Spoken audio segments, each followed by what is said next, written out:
কই গো গিন্নি, ঘর থেকে আমার জালটা নিয়ে এসো তো।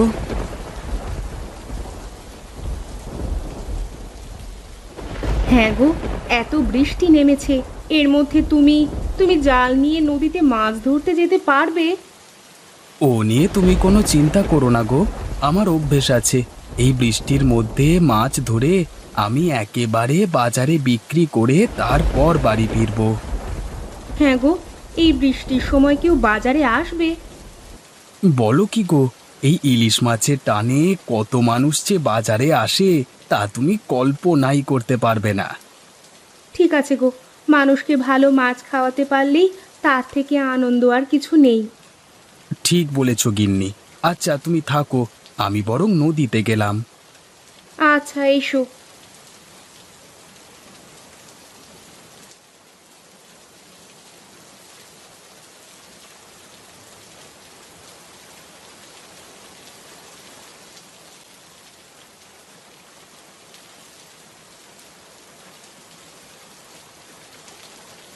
আরে গোপাল, তোমার এতক্ষণে আসবার সময় হলো?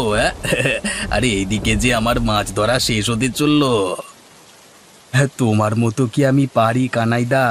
আমি ছোটখাটো মানুষ, আমি ওই 10-12টা মাছ ধরে বিক্রি করতে পারলি অনেক। সেই আর কি। এই সকাল সকাল এলে তো তুমি মাছ পাবে, তাই না? আমি সেই সকাল থেকে এসে বৃষ্টির মধ্যে ভিজে ভিজে এত মাছ ধরেছি। এখন আমি এগুলো বাজারে বিক্রি করে ভালো লাভ কামিয়ে নেব। হ্যাঁ হ্যাঁ। ঠিক আছে কানাইদা, তুমি চলো। হ্যাঁ, আমি কয়েকটা মাছ ধরে নিই। বেশি বৃষ্টিতে ভিজলে আবার শরীর খারাপ করে যাবে। তুমি তো জানো কানাইদা, আমার শরীর তোমার মতো অত শক্তপোক্ত না। ঠিক আছে ঠিক আছে গোপাল, হ্যাঁ তাহলে আমি এগুলাম। তুমি বরং মাছ ধরে নিয়ে এসো, কেমন? হ্যাঁ ঠিক আছে।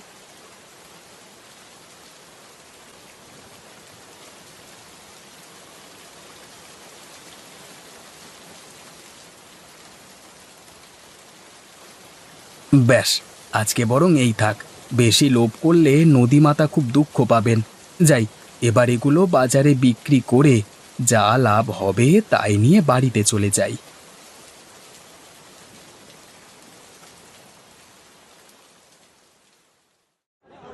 নিয়ে যান নিয়ে যান, সদ্য ধরে আনা টাটকা মাছগুলো নিয়ে যান।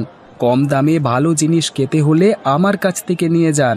আসুন আসুন, দেরি করবেন না। আরে গোপাল ভাই, তুমি এই মাত্র এখানে এসে বসলে, আমার যেদিকে সব বিক্রি হয়ে যেতে বসলো গো।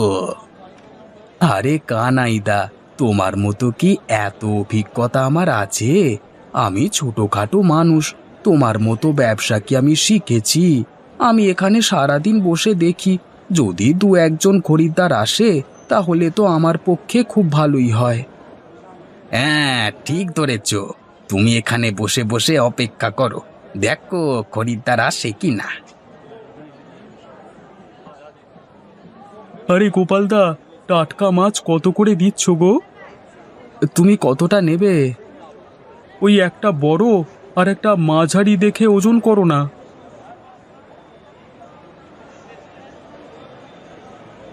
দাদা, তোমার 180 টাকা হয়েছে।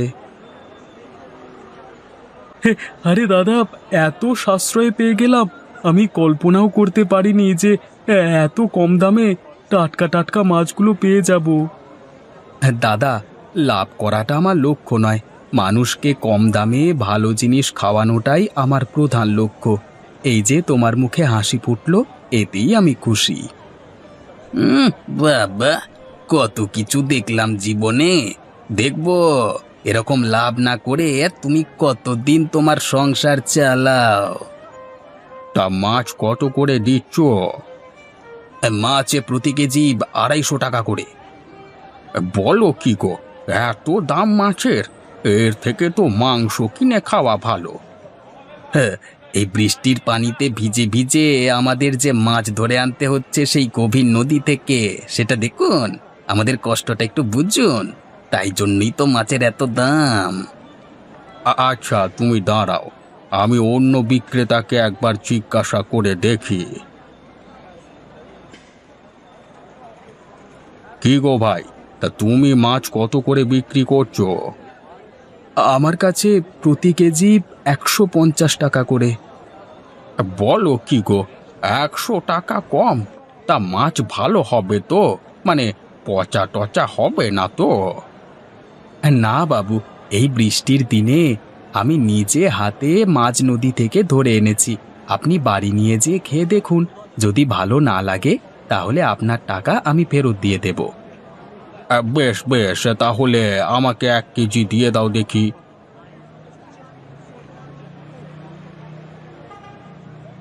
আচ্ছা গোপাল, তোকে আমি দেখে নেব।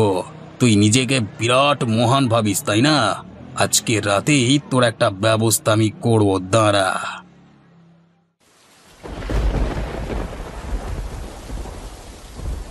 কি গো, আজকে ব্যবসা কেমন হলো তোমার? ব্যবসা আমার ভালোই হয়, যতক্ষণ না ওই বেটা গোপাল তার মাছ নিয়ে বাজারে বসে। আমি জানি ওই গোপাল একটু বেশি মাতব্বরি করে, লোককে কম দামে মাছ বিক্রি করে নিজেকে মহান জাহির করতে চায়। তুমি কিছু করতে পারো না ওকে? সেটাই চিন্তা করছি, ওকে হাতে না মেরে পাতে মারবার ব্যবস্থা করতে হবে, তবেই ওই বেটা জব্দ হবে। তোমার মাথায় কি কোনো পরিকল্পনা আছে? হ্যাঁ আছে। পরিকল্পনাটা কিন্তু দারুণ কষেছো। তাহলে কবে কাজটা করবে? কাজটা আজকে রাতেই শেষ করতে হবে। রাতের অন্ধকার ছাড়া এ কাজ করা সম্ভব নয়। কিন্তু এই রাতের বেলায় বৃষ্টির মধ্যে ভিজে ভিজে তুমি যাবে?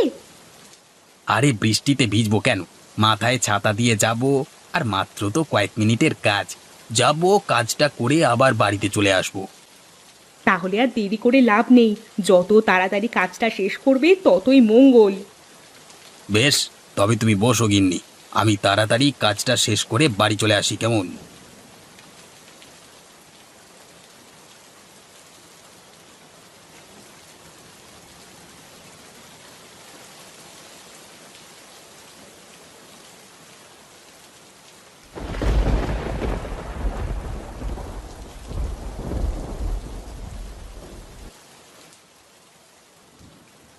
হায় হায় হায়, এ আমার কি সর্বনাশ হলো! আমার ডিঙি নৌকাটা কোথায় গেল? এখন আমি কি করে মাছ ধরতে যাব?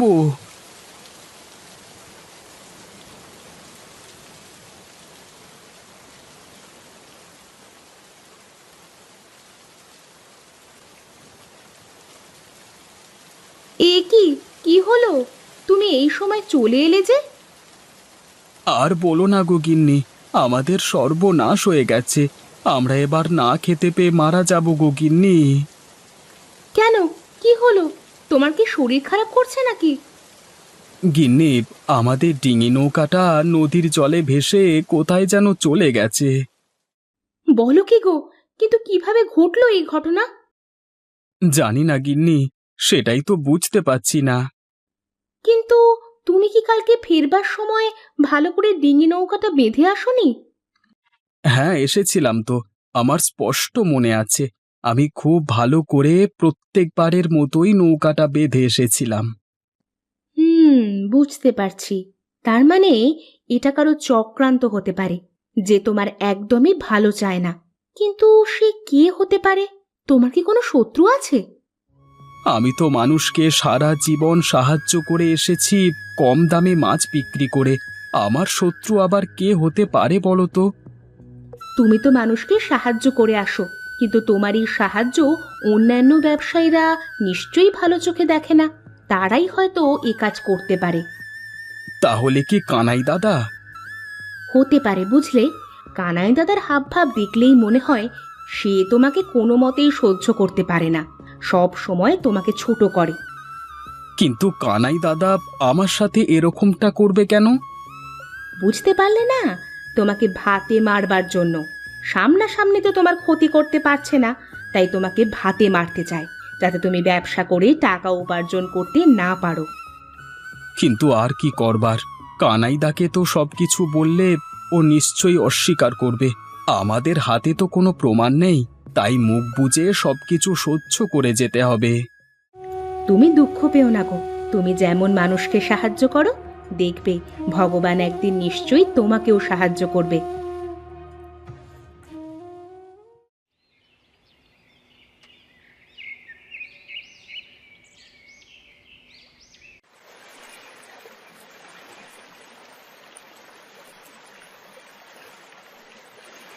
গোপাল ভাই ঘরে আছো? ঘরে আছো গোপাল ভাই? আপনি কি গোপাল বাবু? হ্যাঁ, আমি গোপাল বাবু। বলবার দরকার নেই, আমি একজন সাধারণ মানুষ। আমি শহর থেকে এলাম। আমি একজন বড় মৎস্য ব্যবসায়ী। লোকমুখে আপনার কথাটা শুনলাম। আমার আপনার সঙ্গে কিছু কথা আছে। আপনি ঘরে উঠে আসুন না। না না, ঘরে যাওয়ার সময় নেই। লোকমুখে শুনলাম আপনি নাকি খুব সুন্দর মাছ ধরতে পারেন, তাই আপনার কাছে এলাম। আসলে আমার প্রতিদিন প্রায় 1 কুইন্টাল মতো মাছ লাগবে। সেটা কি আপনি ধরে দিতে পারবেন? আমি যথেষ্ট টাকা আপনাকে দেব। আসলে হয়েছে কি বাবু, আমার নৌকাটা কালকে রাতে নদীর স্রোতে ভেসে গেছে, তাই আমার কাছে কোনো ডিঙি নৌকা নেই এখন। ও নিয়ে আপনাকে চিন্তা করতে হবে না। আমার লোক প্রতিদিন আপনাকে নিয়ে যাবে, আবার প্রতিদিন কাজ শেষে আপনাকে বাড়ি দিয়ে যাবে। আপনি শুধু আমার লোকের সঙ্গে গিয়ে মাছগুলো ধরে দেবেন। কি পারবেন তো? তাহলে তো খুব ভালোই হয়। বেশ, আপনি তবে এই টাকা কটা ধরুন। এদের সর্বমোট 25,000 টাকা আছে। আপনি কাল থেকে আমাদের সাথে ব্যবসা শুরু করবেন। টাকা পয়সা নিয়ে আপনার কোনো চিন্তা নেই। ওগো, দেখলে তো, আমি বলেছিলাম না, তুমি যেমন মানুষের সাহায্য করো, তেমনি ভগবান তোমাকে সাহায্য নিশ্চয়ই করবেন।